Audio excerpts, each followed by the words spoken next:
बिस्मिल्लाहिर्रहमानिर्रहीम। अस्सलाम वालेकुम नाज़रीन, 94 न्यूज़ से प्रोग्राम साज साहब तक के साथ मैं हूं आपका मेज़बान उमर अशरफ। आज हमारे साथ मौजूद हैं डॉक्टर मोहम्मद कलीम, जो कि पंजाब एजुकेशन डिपार्टमेंट के डिप्टी सेक्रेटरी हैं और इनकी हाल ही में किताब मनमोजी भी मंजर आम पर आई है।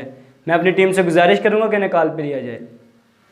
अस्सलाम वालेकुम वालेकुम सलाम। डॉक्टर साहब, क्या हाल है? बहुत ठीक है। मेहरबानी आपकी।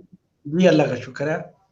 मैं आपका शुक्रिया अदा करता हूँ कि आपने अपने प्रोग्राम में मुझे मदऊ किया और बात करने का मौका दिया। बहुत शुक्रिया। डॉक्टर साहब, मेरा पहला सवाल आपसे ये है कि जो चंद दिन पहले आपकी ये किताब मनमोजी शाया हुई है, तो उसका जी, नाम आपने मनमोजी क्यों रखा? मनमोजी इसलिए उसका नाम रखा क्योंकि मेरा मिजाज एक मनमोजी टाइप है। मैं खुद जो है एक किस्म का मनमोजी आदमी हूँ। कोई किसी चीज़ को इतना सीरियस नहीं लेता।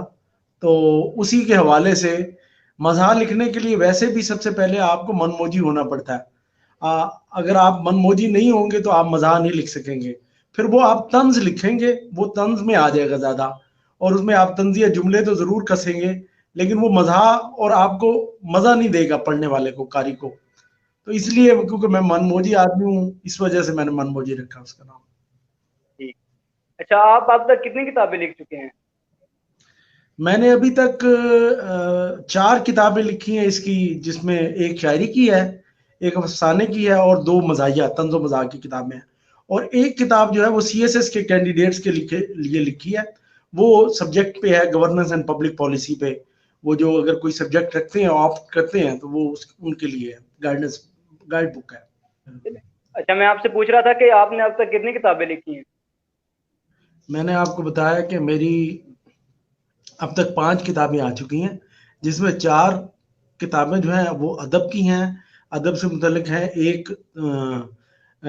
शायरी की किताब है, 2 तंज़ो मज़ाह की किताबें हैं, और एक जो है उसमें अफसाने की किताब है, और एक किताब जो है वो सीएसएस के जो कैंडिडेट्स हैं, उम्मीदवार हैं, जो अपेयर होते हैं, उनकी गाइडेंस के लिए है, गवर्नेंस एंड पब्लिक पॉलिसी के इशू पे। 5 अच्छा, किताबें इनमें हैं। से आपकी पसंदीदा किताब कौन सी है? पसंदीदा आपको पता है कि जब आप घर में भी वालदैन होते हैं, उनके जो बच्चे होते हैं, उनको अपने सारे बच्चे पसंद होते हैं। तो मुझे भी अपने सारे बच्चे पसंद हैं।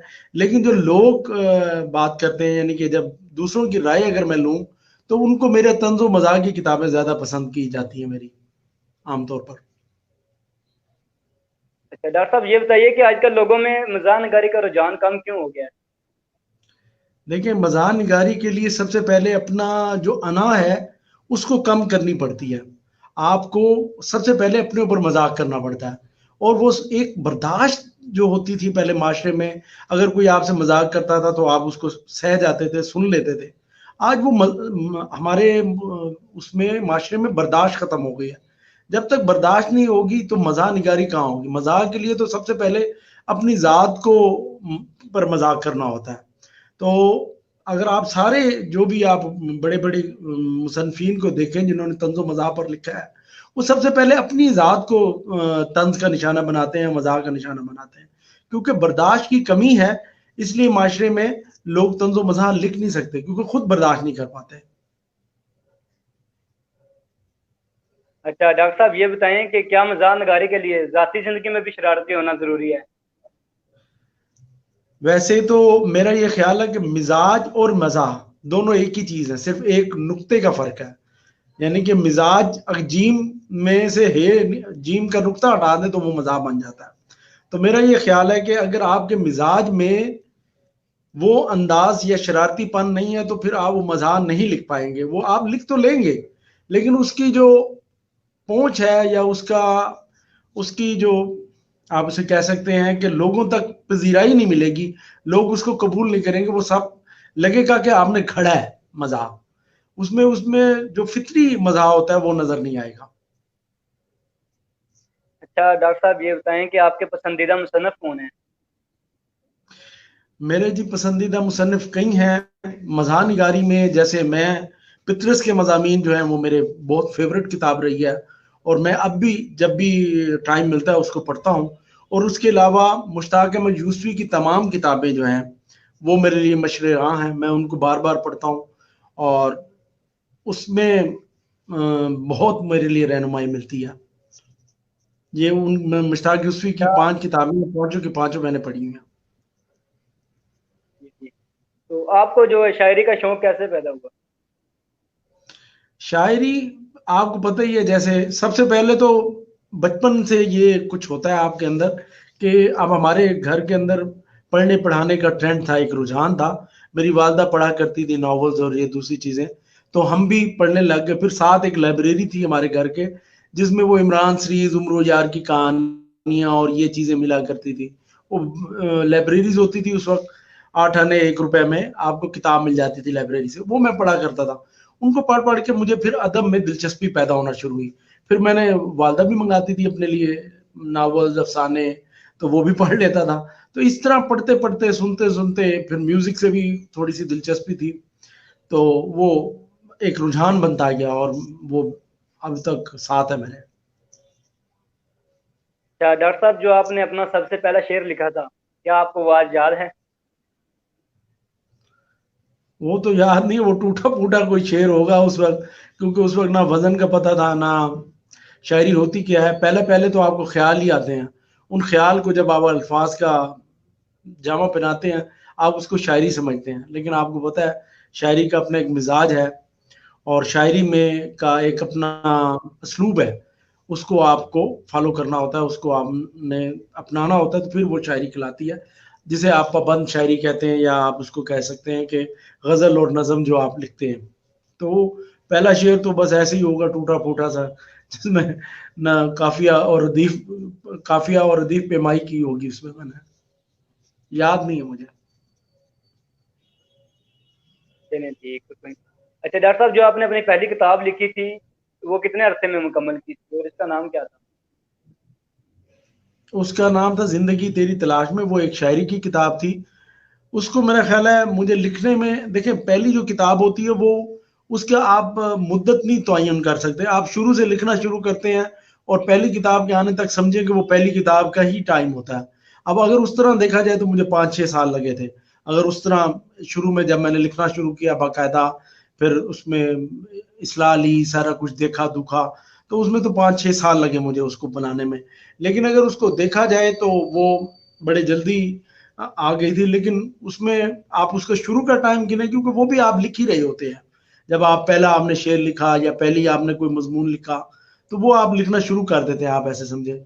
तो उसमें मुझे 4-5 साल लगे थे उसको मुकम्मल करने में। क्या आपको शुरू से ही अदीब और शायर बनने का शौक था, जैसे बच्चों को होता है डॉक्टर, इंजीनियर वगैरह बनने का? नहीं, ऐसा मेरा ख्याल नहीं था कि मैं शुरू से मुझे शायर अदीब बनने का शौक था। मुझे शौक था क्या कहते हैं, जैसे कोई अच्छा कोई जॉब मिल जाए। वैसे मुझे इंजीनियर बनने का शौक था, जो मैं बन नहीं सका। मेरा मेरिट नहीं बना एफएससी में। लेकिन उसके बाद फिर मैंने इसके बाद सिविल सर्विसेज ज्वाइन कर ली। वो भी मेरा एक शौक था कि चलो, अगर आप इंजीनियरिंग नहीं कर सके, उस वक्त इंजीनियरिंग का शौक एक होता है इलेक्ट्रिकल इंजीनियर बने, जब हम छोटे थे, तो वो नहीं हो सका। तो फिर मैं इस सिविल सर्विस की तैयारी में लग गया और उस तरफ आ गया। तो पहले तो शौक नहीं था कि कोई मैं लिखूं या वो करूं, लेकिन कहीं ना कहीं शायद होगा भी सही। आप ये नहीं, बचपन में कोई मैंने ख्वाब नहीं देखा था कि मैं बड़ा होकर शायर बनूंगा, या मैं बड़ा होकर अदीब बनूंगा, या मैं बड़ा होकर मुसन्निफ बनूंगा। लेकिन ये है कि वो साथ कहीं एक बीज था जो जिसकी आबियारी होती रही, पानी मिलता रहा, तो वो तनावर दरख्त बन गया आज। जी। क्या डॉक्टर साहब, आपके ख्याल में आज पाकिस्तान में अदब किस मुकाम पर है? अदब की किताबें बहुत कम बिकती हैं। पहले हजारों किताबें छपती थी, लेकिन आजकल बहुत कम छप भी रही हैं। इसकी वजह क्या है? जी, ठीक है, आपका सवाल बहुत उम्दा है कि आजकल अदब की किताबें क्यों नहीं बिकती। देखिए, ये एक मुख्तलिफ सवाल है, और अदब किस मकाम पर है ये दूसरा सवाल है। देखिए, लिखा जा रहा है। आप जब भी लिख रहे हैं, अगर आप फेसबुक पे लिख के शाया कर देते हैं, आप व्हाट्सएप पे लिख के शाया कर देते हैं, आप जो है मसलन जैसे आप प्रोग्राम कर रहे हैं अपना, इसके अंदर भी आपने इसको प्रोग्राम करने से पहले आपने जरूर लिखा होगा कहीं, इसकी तरतीब बनाई होगी।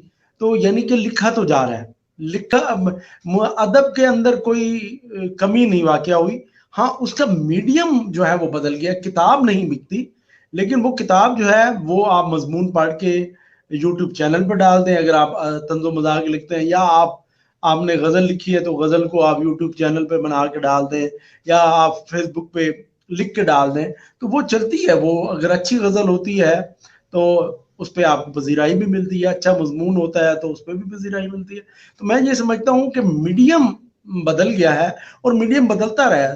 पहले किताब से पहले भी बहुत कम होंगी जब हाथ से लिखे जाती होंगी चीज़ें, छापा खाने जब नहीं आए थे। तो ये मीडियम बदलते रहते हैं। अदब ठीक है, काम हो रहा है अदब के अंदर। अच्छा डॉक्टर साहब, क्या इंटरनेट का आना भी अदब की किताबें ना बिकने की कोई वजह है?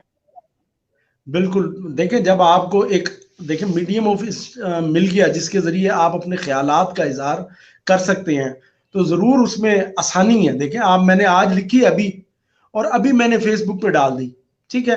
तो अभी मुझे लाइक्स मिल गए, कमेंट्स मिल गए, अभी के अभी मुझे जो है उसका रिज़ल्ट मिल गया। तो ये बड़ा आसान है, और उसपे कोई खर्चा भी नहीं है, ठीक है? आपने लिखा है और उसके बाद आपने फेसबुक पे चढ़ा दिया, या आपने लिखी है और उसके बाद आपने जो है यूट्यूब पे वीडियो बनाई और उस पर अपलोड कर दी।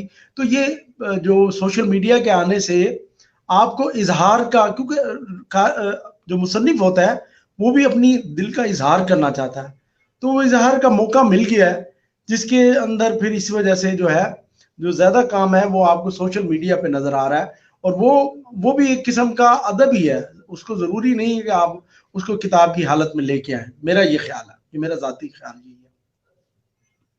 अच्छा डॉक्टर साहब, जो आपने एक अपनी किताब मनमोजी लिखी है, इस पर जो बाहर जो कार्टून बना है वो कौन है? जी, ये कार्टून तो अभी ये पब्लिशर को पता होगा। उसने मैंने उसको 5-7 नाम दिए, उस 5-7 नामों में से उसने कहा कि ये वाला नाम जो है ज्यादा बेहतर होगा।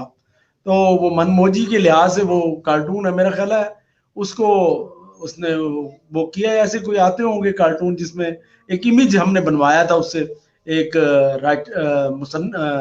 आर्टिस्ट से, तो वो इस तरह बना जिसमें वो मनमोजी टाइप बंदा बन गया कि जिसको परवाह ही कोई नहीं है।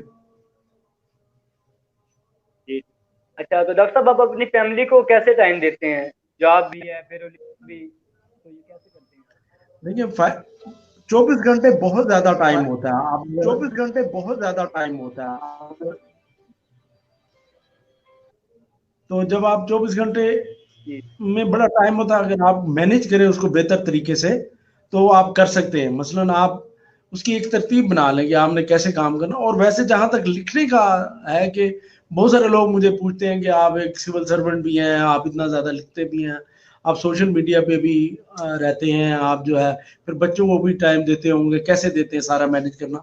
मेरा ख्याल है कि हमारी टाइम बहुत ज्यादा होता है हमारे लोगों के पास, हम उसको जाया बहुत करते हैं। हमारे अंदर तंजीम नहीं होती, निज़ाम, हम इंतज़ाम से, तरतीब से काम चीज़ें नहीं करते। इस वजह से टाइम बहुत ज़ाया हो जाता है।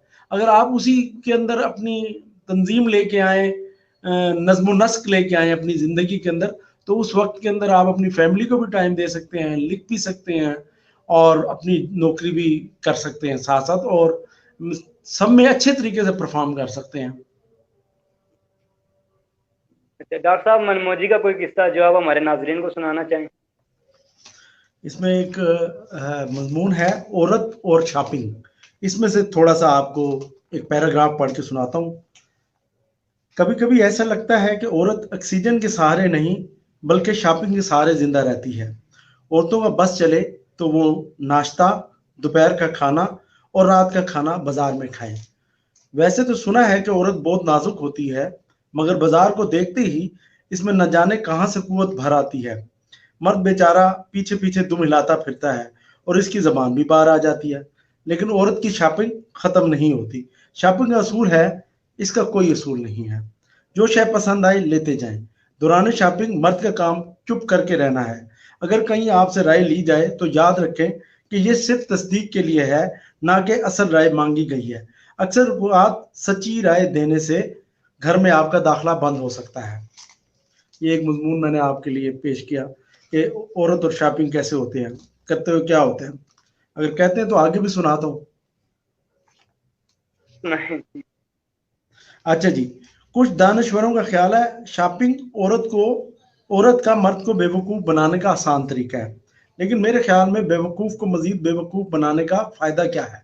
शॉपिंग के दौरान मर्द की ज़िम्मेदारी है बच्चों को सँभाले, इनकी कुदरती ज़रूरियात का ख़्याल रखे, खाना खाए और सबसे अहम शॉपिंग के ख़त्म होने का इंतज़ार करे। शॉपिंग का कोई वक़्त मुकर्रर नहीं है, इसकी हाजत किसी भी वक़्त और किसी भी हालत में हो सकती है, इसलिए आप इसका वक़्त मुकर्रर नहीं कर सकते। शॉपिंग के चंद असूल भी हैं। बीवी जितनी भी रूठी हो फ़ौरन शॉपिंग की दावत देने से मान जाती है। वक्त ज़ाय करने का मुफीद तरीन तरीका है। घर घर अशिया से भर जाता है और जेब खाली हो जाती है। इंसान में फ़ुक्र पैदा होता है, ताबेदारी का वस्फ पैदा होता है। शॉपिंग का आर्जा तमाम उम्र की औरतों में बदरजा उत्तम मौजूद है। अगर आपकी बेगम और वालदा माजदा में लड़ाई रहती है तो दोनों को शॉपिंग करवाएं।